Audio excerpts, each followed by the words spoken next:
तो आपकी आधी ज़्यादा जो परेशानियाँ हैं वो यहीं ख़त्म हो जाएँगी। जब आप कंपैरिज़न करना बंद कर देंगे, दूसरों से तुलना करना बंद कर देंगे, तो आपकी आधी समस्याएँ यहीं पे ख़त्म होने वाली हैं।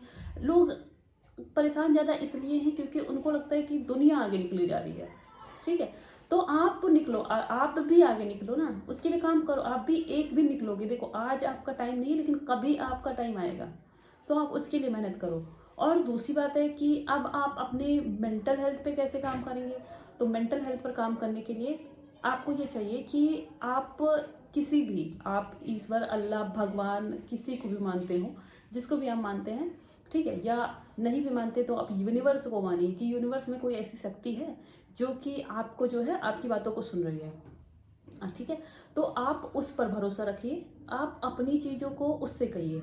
जब भी आपको कोई टेंशन होती है, डिप्रेशन है, कुछ भी समस्या है, तो या तो आपके घर में देखिए बहुत सारी भीड़ इकट्ठा करने की कोई ज़रूरत नहीं है। अगर आपके साथ बहुत भीड़ है कि 50 दोस्त हैं, कोई फ़ायदा नहीं ना। मतलब ऐसे दोस्त रखो जो वैल्यूएबल हों आपके लिए, ठीक है? बहुत सारे दोस्त देखिए, जब आप बहुत ज़्यादा सीरियस हो जाते हैं तो वैसे भी बहुत सारे दोस्त आपकी लाइफ से कम हो जाते हैं, ठीक है? और आपके जो रियल दोस्त होंगे उनसे आप 10 साल 20 साल बातें मत करो। मेरे तो 23-23 साल के 20 साल के दोस्त हैं, और बहुत ज़्यादा नहीं है, 1 ही 2 हैं। और वो भी, उनसे रोज़ बात नहीं होती लेकिन तब भी जब भी बात होती है तो वो ऑलवेज़ अवेलेबल रहते हैं। वो कभी भी कुछ भी हो तो वो हमेशा रहते हैं। लेकिन वही आपको करना है, जब आप अपनी लाइफ में कुछ अचीव कर रहे होंगे ना, तो वो जो फालतू के दोस्त होंगे वो खुद चले जाएंगे। अगर आप उनसे 2 दिन 4 दिन बात नहीं, हफ्ते भर बात नहीं करें, वो खुद किनारा कर लेंगे आपसे। और जो रियल वाले होंगे ना, उनसे आप साल भर भी बात नहीं करोगे, वो रहेंगे। तो आपको उन्हीं के साथ रहना है जो आपकी, आप साल भर भी बात ना करो तब भी अगर आपको ज़रूरत है वो सुनेंगे, ठीक है? आपको रात में 2 बजे 3 बजे 1 बजे जब भी ज़रूरत है वो सुनेंगे।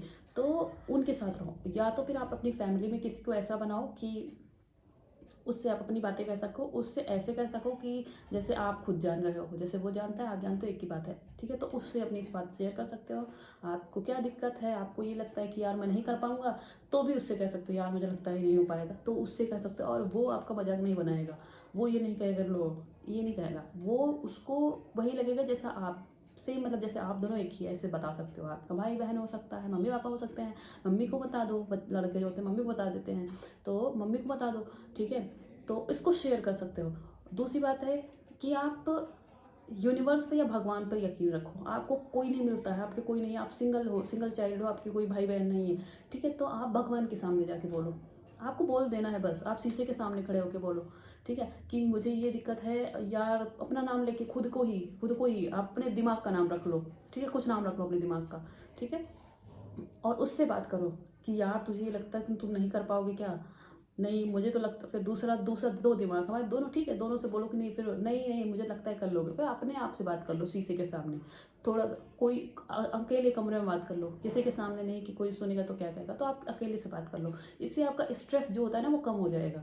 दूसरी बात है, अगर कोई आपके सामने ऐसा है, आपके साथ है जो आपको सुन लेता है, उससे बात कर लो, ठीक है? और उसके बाद नहीं तो आप यूनिवर्स से बात करो, आप भगवान से बात कर लो। भगवान को मानते हो तो भगवान में मंदिर चले जाओ, मंदिर में बात कर लो, ठीक है? और उनसे कह दो, और ये मन में मत कहो, बोल दो, ऐसे बोल बोल के, ठीक है?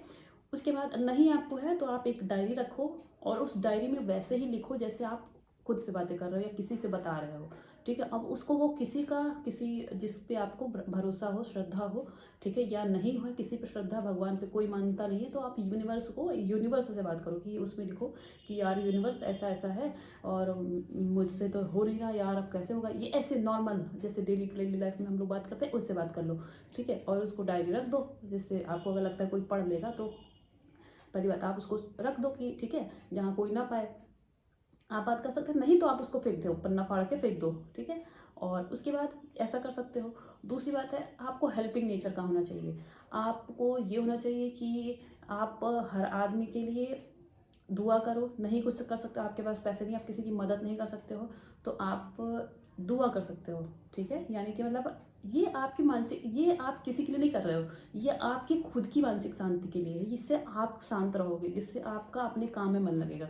ये नहीं कि यार ये क्या बता रही है, ऐसा नहीं है। जब ये आप करोगे ना तो ये आपका मन खुद शांत, आप किसी किसी किसी आदमी का जाके मदद कर दो, कोई बूढ़ा है सड़क क्रॉस नहीं कर पा रहा, आप उसका सड़क क्रॉस करा दो।